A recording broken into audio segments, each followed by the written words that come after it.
नमस्कार. बऱ्याच व्यत्ययानंतर पुन्हा आपल्या समोर येतोय घेऊन मात्रावृत्त. आपण मागच्या एपिसोडमध्ये पाहिलं की अक्षरगण वृत्त म्हणजे त्याची संरचना कशी आहे, त्याचं वैशिष्ट्य काय आहे, ते जन्माला कसं येतं, वृत्ताचा मूळ धर्म काय आहे, तर एक लय, एक सुसंगत अशी लय स्थापित करणं, निर्माण करणं आणि तिचं वहन संचलन करणं. अक्षरगण वृत्तामध्ये लघुगुरूचा क्रमसुद्धा पूर्वनिर्धारित असतो, निश्चित असतो.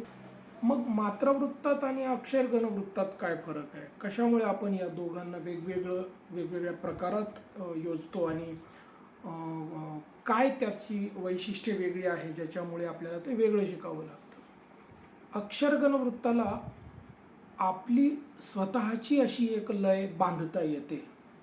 ती जपण्यासाठी कवी स्वतःहून काही प्रयत्न करत नाही, कारण लघुगुरूचा क्रम आधीच ठरलेला असतो, त्याला फक्त तो फॉलो करायचा असतो.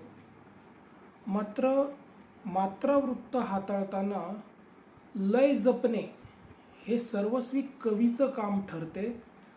तिथे मात्रासंख्या उपलब्ध असतात, त्यांची संरचना त्याप्रमाणे सांभाळली तर लय तयार होते खरी. पण लय म्हणजे काय, लय ही कन्सेप्ट कवीची जितकी पक्की झालेली असेल तितकी चांगली लय मात्रावृत्तात कवीला साधता येते. अन्यथा तिथे खूपदा हा गोंधळ होतो की तो मात्रापूर्तीकडे लक्ष देतो कवी, पण मात्रापूर्ती केवळ करून लय निर्माण होत नाही, लय मेंटेन राहत नाही. आणि बऱ्याचदा लयची कन्सेप्ट न समजल्यामुळे कवीच्या त्या समजेच्या गोंधळामुळे लयभंग होतो मात्रावृत्तामध्ये. आणि तो होऊ नये म्हणून मुळात आपण आजही अक्षरगण वृत्तासारखं मात्रावृत्त कसं प्रोसेस होतं, कसं जन्म घेतं, त्याची कशी ठेवण असली पाहिजे, असावी लागते, हे पाहूया. मात्रावृत्त बेसिकली आता लघुगुरूचा क्रम नसणारं असणार आहे. म्हणजे त्यात लघुगुरूचा असा विशिष्ट असा निश्चित असा स्वरूपाचा क्रम असत नाही. लघु किंवा गुरु कुठल्याही कुठल्याही क्रमाने येऊ शकतात, ते त्यांना स्वातंत्र्य असेल. मात्र ते लय जपतील, लयीच्या अंगानं, लयीच्या सोयीनं ते योजले जातील आणि लयीच्या सोयीनं येतील. मग असं होण्यासाठी लय म्हणजे काय, हाच धडा मुळात कवीचा पक्का होणं गरजेचं असतं. बेसिकली मात्रावृत्त हे विशिष्ट मात्रा संख्यांचा गट बनवून त्याच्या पटीत विस्तारत जाणारं वृत्त आहे. आणि त्यामुळे मधली जी लय सांभाळायची आहे ती कवीने स्वतःच्या समजेने, लयविषयक त्याची समज जितकी पक्की तितकी तो छान लय सांभाळतो. म्हणजे जर अक्षरगण वृत्त ही एखाद्या मिलिटरीची कवायत असेल शिस्तबद्ध, तर मात्रावृत्ताची लय ही एखाद्या समुद्री लाटा किंवा अगदीच उदाहरण द्यायचं झालं तर घरामध्ये बघा आपली आई किंवा आजी एखादी सुपामध्ये धान्य घेऊन ते असं घोळत असते. त्याचं घोळणं, त्या घोळण्यामध्ये धान्याच्या अशा लाटा इकडून तिकडे परावर्तित होत असतात. पण त्याला एक लय असते आपली. तर ती आंतरिक लय जपण्याची समज ज्याची पक्की असेल तो मात्रावृत्ताला सहज हाताळू शकतो. मुळात उपजत लय ज्याच्याकडे असेल त्याला मात्रावृत्त हे अवगत होतं. अन्यथा लोक प्रयत्न करतात अनेकदा, आणि माझं असंही निरीक्षण आहे की खूप चांगलं अक्षरगण वृत्त हाताळत असणारी अनेक जण मात्रावृत्तात सहसा मुशागिरी करूच शकत नाही. कारण मुळात ती एक प्रकृती असते मात्रावृत्ताच्या अंगानं लिहिणं किंवा अक्षरगण वृत्ताच्या. तुम्हाला म्हणजे अनुभवास येत असेल की काही लोक अगदी सुरुवातीपासून मात्रावृत्ताचा आग्रह धरतात आपोआप कुठल्याही आवडीनिवडीशिवाय त्यांनी मात्रावृत्ताला अंगीकृत केलेलं असतं. ते अनेकदा उदाहरणं लिहून आणतात, त्यात आपल्याला मात्रावृत्तच हाताळलेलं आढळतं. मग आपल्याला लक्षात आणून द्यावं लागतं की एकतर अजून तुमची लय पक्की नाही आहे, तुम्ही मात्रावृत्त नका हाताळू, त्यापेक्षा अक्षरगणवृत्त हाताळा. पण तरीसुद्धा एखाद्याची प्रकृती अशी असते की ते मात्रावृत्ताकडेच वळणारे असतात आणि अशा लोकांनी मात्रावृत्त हाताळायला हरकत नसते.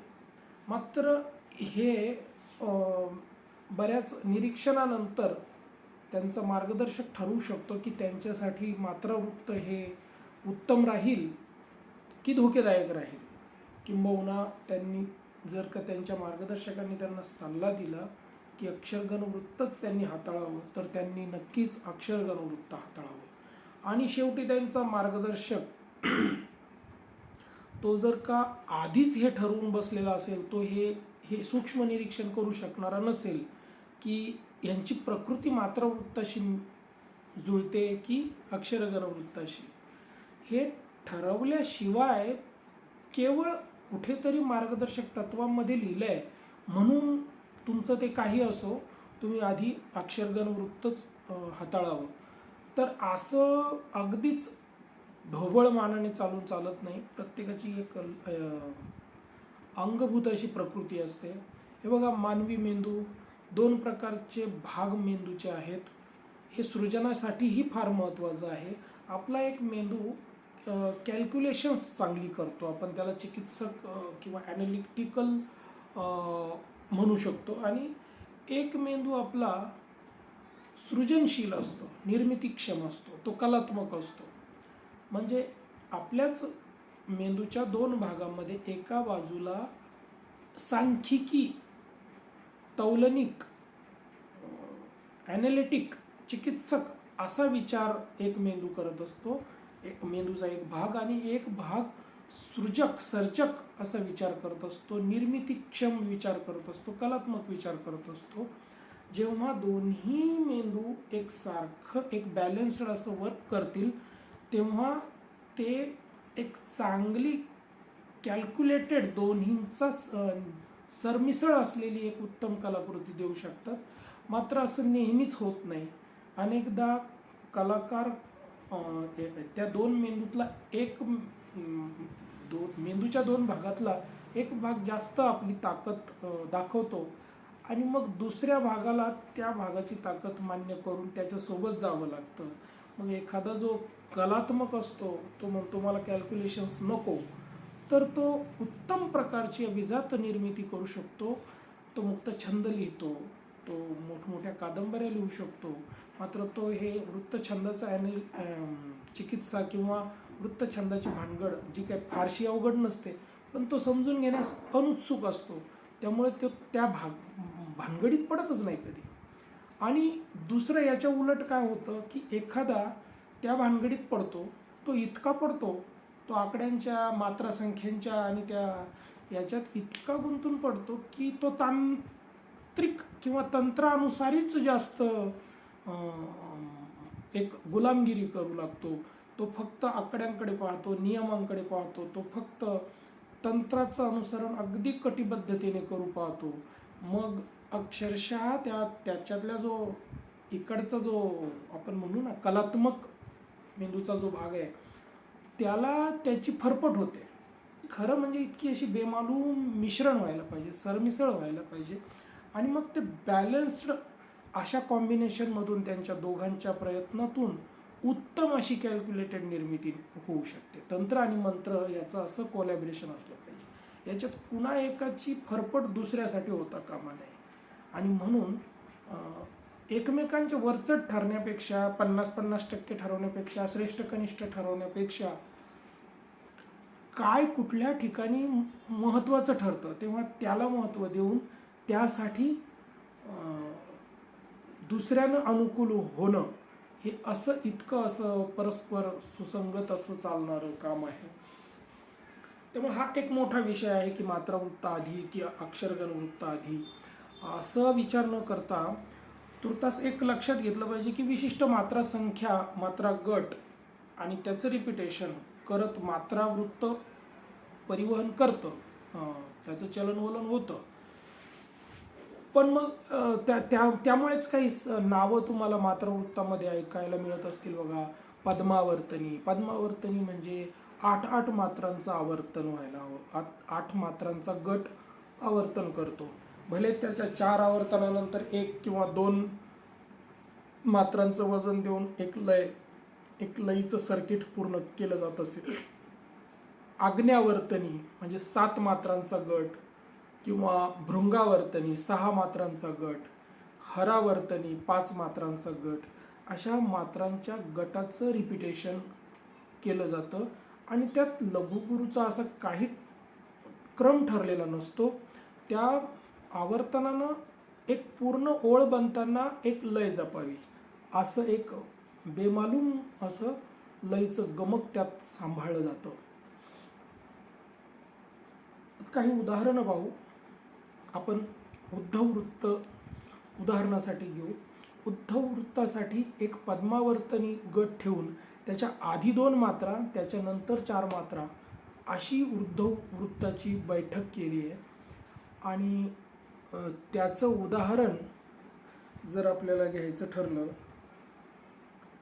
गा गा गा गा गा गा गा गा गा गा गा गा गा गा, हे भलते अवघड असते ते दूर दूर जाताना, डोळ्यांच्या देखत आणि नाहीसे लांब होताना, डोळ्यांतील अडवून पाणी हुंदकारो खुणी कंठी, तुम्ही केविलवाने हसता अन तुम्हास नियती हसते, गा गा गा गा गा गा गा, गाल गाल गा गा गा गा, गालल गालल गा गा गा, गालल गालल गा गा, गाल गाल गा गा गा गा.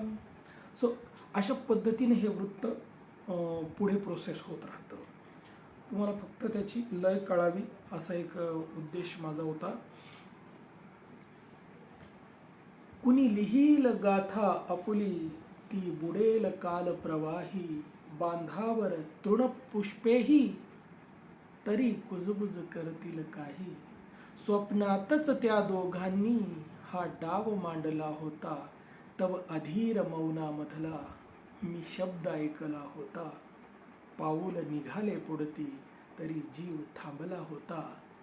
अशी शंकर वैद्यांची एखादी रचना. किंवा भय इथले संपत नाही, मज तुझी आठवण येते, मी संध्याकाळी गातो, तू मला शिकविली गीते, असं ग्रेस म्हणतात. ग्रेसांच्या हे खूप खूप खूप आवडीचं असं वृत्त. त्यांच्या असंख्य रचना आपल्याला या वृत्तात आढळतील. काय आहे शेवटी एक पद्मावर्तन घेतलंय 8 मात्रांचा गट, त्याच्या आधी 1-2 मात्रा आणि नंतर 4 मात्रा, 2 8 4 2 8 4 आणि हे वृत्त बनलं. मुळात या वृत्ताने लयचं एक सर्किट दिलंय तुम्हाला की गा गा गा गा गा गा गा गा गा गा गा गा गा गा. आणि मग ह्या लयच्या या सर्किटला पुन्हा पुन्हा पुन्हा गाऊन गेयता येते. कुणी लिहील गाथा आपुली, ती बुडेल काल प्रवाही, बांधावर तृणपुष्पेही, तरी कुजबुज करतील काही, स्वप्नातच त्या दोघांनी हा डाव मांडला होता, तव अधीर मौनामधला मी शब्द ऐकला होता, पाऊल निघाले पुढती तरी जीव थांबला होता, तव अधीर. तर अशा प्रकारे त्याला गेता येते. आपण हे तर ऐकतोच, भय इथले संपत नाही, मज तुझी आठवण येते, मी संध्याकाळी गाते. सो एक छान अशी लय उद्धव वृत्त आपल्याला देतं. आणि पुढे उद्धवलाच जर का पुन्हा मांडणी केली, कदाचित विधाताची बैठक थोडी वेगळी असेल. उद्धव दोनदा केल्यास विधाताच्या मात्रा होतात. असंच पादाकुलक नावाचं एक वृत्त आहे की पद्मावर्तनी म्हणजे 8 मात्रांचा गट दोनदा मांडला तर गा गा गा गा गा गा गा गा अशा पद्धतीचं ते वृत्त छोटंसं बनतं. छोट्या छोट्या वृत्तांची फक्त एक तोंड ओळख जूज मी तुम्हाला करून देतोय. हिरवे हिरवे गार गालीचे गा गा गा गा लगा लगा गा. हिरवे हिरवे गार गालीचे हरित तृणांच्या मखमालीचे त्या सुंदर मखमालीवरती फुलराणी ती खेळत होती. हे गा गा गा गा गा गा गा गा पद्मावर्तनी. 2 पद्मावर्तनाचे पद्माचे 2 आवर्तन, 8 मात्रा गटांचे 2 आवर्तन. तर असे असंख्य उदाहरण आपल्याला सांगता येतील. गाडी सुटली रुमाल हलले क्षणात डोळे टचकन ओले. गाडी सुटली पडले चेहरे क्षण सादाया हसरे झाले. कारे इतका लळा लावणी नंतर मग ही गाडी सुटते. डोळ्यांदेखत सरकत जाते आठवणींचा ठिपका होते असं संदीप खरे म्हणतात. हे यातच म्हणजे पादाकुलकमध्ये आपण जो मात्रावृत्त व्यवहार जास्त हाताळताना आपण लोकांना पाहतो, ऐकतो, वाचतो, त्यात तुम्हाला जास्तीत जास्त 8 मात्रांचं आवर्तन म्हणजे पद्मावर्तनी अशा प्रकारचं हे वृत्त जास्त लोकप्रिय आहे. पण एक 8 मात्रांचं जे पद्म आहे, पद्माचं आवर्तन आहे, त्याला हाताळताना आपण जर एक काही त्यात शक्यता आहेत त्या शक्यतांवर काम केलं, त्या शक्यता सांभाळल्या म्हणजे लय सांभाळली जाईल. मी लय सांभाळता यावी, नव लेखकांना नवीन लिहू इच्छिणाऱ्यांना लय सांभाळता यावी म्हणून एक गमक सांगण्याचा प्रयत्न करतोय. 8 मात्रांच्या गटामध्ये जी होणारी शब्दयोजना आहे ती उत्तम व्हायला हवी, लयबद्ध व्हायला हवी. म्हणून आपण एक 8 मात्रांचा जर गट केला तर त्या मात्रामध्ये तुम्ही सूट कशी घ्याल याचं माझ्याकडे एक सूत्र आहे. मी तुम्हाला त्याचं स्लाइड देतो सोबत लावून. ते जर तुम्ही या पद्धतीने हाताळलं म्हणजे बघा, गा गा गा गा एक शक्यता आहे की 8 मात्रांचा एक शब्द किंवा योजायचा असेल तर 2 मात्रा आपण मोजूया. पण दुसरी शक्यता काय आहे त्यात की ललगा गा गा 2 लघु शब्द त्यात येऊ शकतात आणि पुढचे 3 शब्द अक्षर दीर्घ असू शकतात. ललगा गा गा लल लल गा गा लल लल लल गा गा लल लल गा गा लल गा गा गाल गाल गा लगाल गा गा ललगा ललगा लल लल ललगा लगा लगा गा गाल गाल गा. अशा पद्धतीनं सुपात धान्य म्हणून मी ते उदाहरण दिलं. सुपात धान्य घोळावं तसे तुम्हाला मात्रा घोळता आल्या पाहिजे. लय भंग न होता मात्रांची एक घोळवणूक तुम्हाला करायची आहे तुमच्या शब्दयोजनांमधून. आणि या अशा पद्धतीने जर का आपण या शक्यतांचं अनुसरण केलं तर तुमचा गोंधळ कमी होईल लघुगुरूचा घेताना. कारण बरेचदा अशी लय विसंगत होईल अशी शब्दयोजना करून मात्रा निभावल्या जातात आणि म्हटलं जातं की मी मात्रा वृत्तात लिहिलंय. लय सांभाळण्यासाठी जर मात्रा वृत्त असेल तर मात्रा वृत्तात तुम्ही लयीसोबत तडजोड करता कामा नये.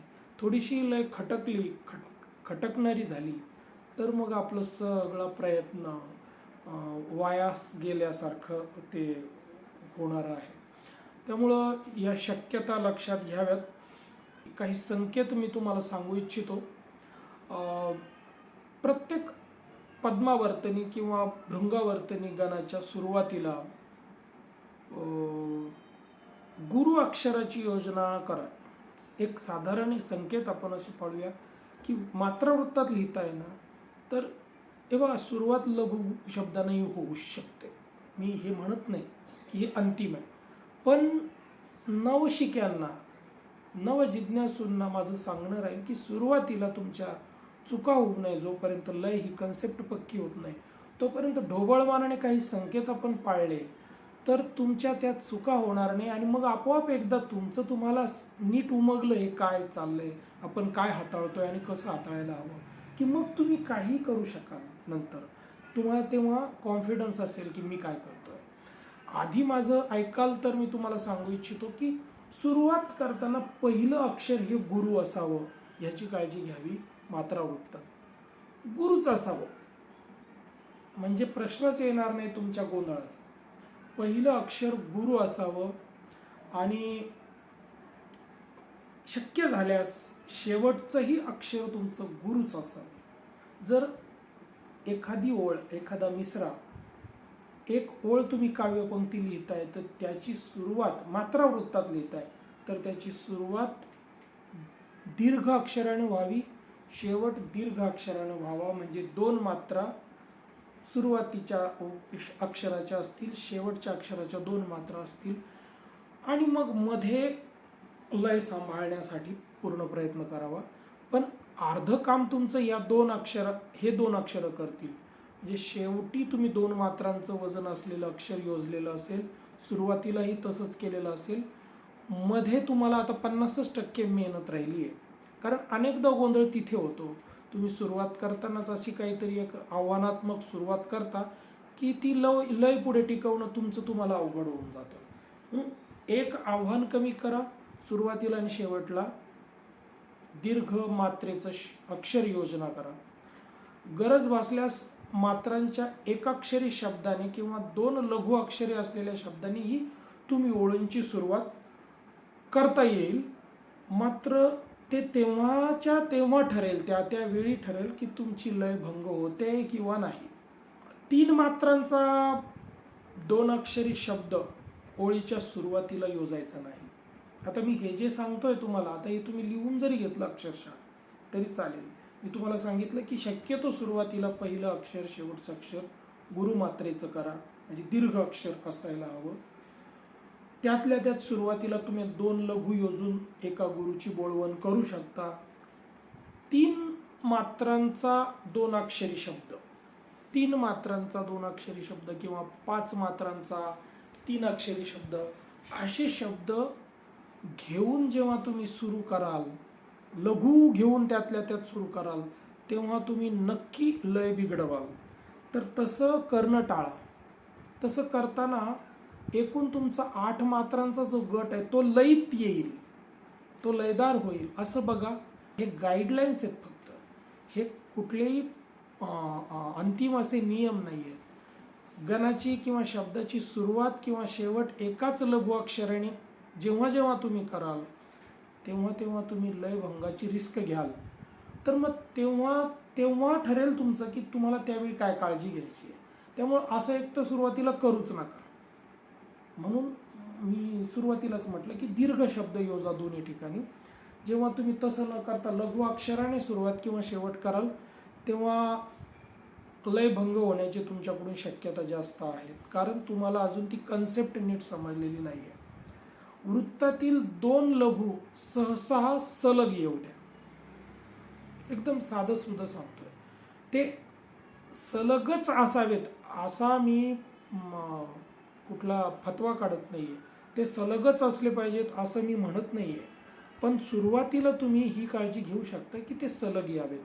म्हणजेच तुमची मात्रांची गणना करताना ते जर का 2 लघु बरोबर 1 गुरु असं सलग 2 लघु आले म्हणजे तुम्हाला शब्दयोजना तुमच्या सुरुवातीच्या काळात थोडी सुलभ होईल. लय ही कन्सेप्ट जसजशी तुमच्या रक्तात उतरेल मग तुम्ही लघु एका टोकाला आणि दुसऱ्या टोकाला ठेवूनही लय साधूच शकता. हे सगळं जे काही चाललंय, हे जे मी सांगतोय, हे लय साधता यावी म्हणून आपले प्रयत्न आहेत. मग ती तुम्हाला साधता येत असेल तर पहिला लघु तुमचा कुठे होता आणि दुसरा किती अंतरावर आहे, इट्स नॉट मॅटर. पण जोवर तुम्ही नवीन आहात तोवर ते सलग येऊ द्या, म्हणजे कमी तुमची लय भंग होण्याची शक्यता कमी होईल. एका गणात एक लघु आणि दुसरा लगतचा लघु दुसऱ्या शब्दात. बऱ्याचदा असंही होतं की एका गणातला लघुची पूर्तता दुसऱ्या गणात, म्हणजे आपण मात्रा गट म्हणू ना, तर मात्रा गटाची पूर्तता त्याच मात्रा गटात करायची आहे. त्यानंतर हे कमी कन्फ्युजन करणारं व्हावं म्हणून शब्दयोजना करताना हीही काळजी घ्यायला हवी की एका शब्दात जी काय दोन लघुचा एक गुरु करायचा होता तो एकाच शब्दात करा. एका शब्दात इकडे एक लघु घेतला आणि पुढचा लघु दुसऱ्या शब्दात आहे, असं करताना लय बिघडते का ते तपासा. जर लय बिघडत नसेल तर तसंही तुम्ही करूच शकता, मी म्हणणार नाही की नाही, पण सहसा तुम्ही तसा प्रयोग जोवर समजून उमजून करत नाही तोवर लय बिघडणाराच तो ठरेल याची शाश्वती वाटते. त्यामुळे तसं करणं सुरुवातीला टाळा. शेवटचा लघु गुरु, शेवटचा गुरु लघु करू नका. गझलेत एकतर आपण शेवटचा म्हणजे लघु शब्द गुरु मानत नाही. जसं आपल्या जुन्या मराठी कविता आपल्याला आठवत असेल तर आपण जुन्या मराठी कवितांमध्ये शेवट लघु अक्षर योजून सुद्धा त्याचं वजन मात्रा गुरु पकडायचो. अशा अनेक रचना आपल्याला आठवतील. पण गझलेत आपण तसं काही प्रकार करत नाही गझलची गणना करताना. त्यामुळे सहसा शेवटचा अक्षर सुद्धा आपण दीर्घ योजूया. दीर्घ मात्रेसाठी लघु अक्षर योजू नये. आणि हे आपण जे काही लिहिलंय, पुन्हा हे सगळं बघत असताना की हे तपासण्यासाठी वरील 10 शक्यतांपैकी जे मी वर तुम्हाला म्हणून दाखवल्या ना मगाशी, तर तशा 10 शक्यता जर का फॉलो केल्या तर बहुतांश तुमची लय कमीत कमी डिस्टर्ब होईल, कमीत कमी सलग ती राहील याची मी शाश्वती देतो. पण याहून भिन्न अशी शब्दयोजना केल्यास आणि भिन्न असं तर शक्यता आहे की ती सांभाळलीही जाईल, मी नाही म्हणत नाही, पण बिघडण्याचीही मोठी शक्यता त्यात आहे. त्यामुळे आपल्या समजेनुसार ती वाढायला हवी. शिवाय अजून एक गोष्ट आहे की प्रत्येक मात्रा गटानंतर एक छोटासा पॉज असतो ज्याला आपण यतीसारखं हाताळतो. यती हा मुख्य एका ओळीत जेवढ्या मात्रा संख्येची बैठक आपण तयार करतो त्यात मध्यावर यती येत असतो. परंतु एक गण संपल्यानंतर दुसरा गण सुरू होतानाही एक छोटासा पॉज असतो.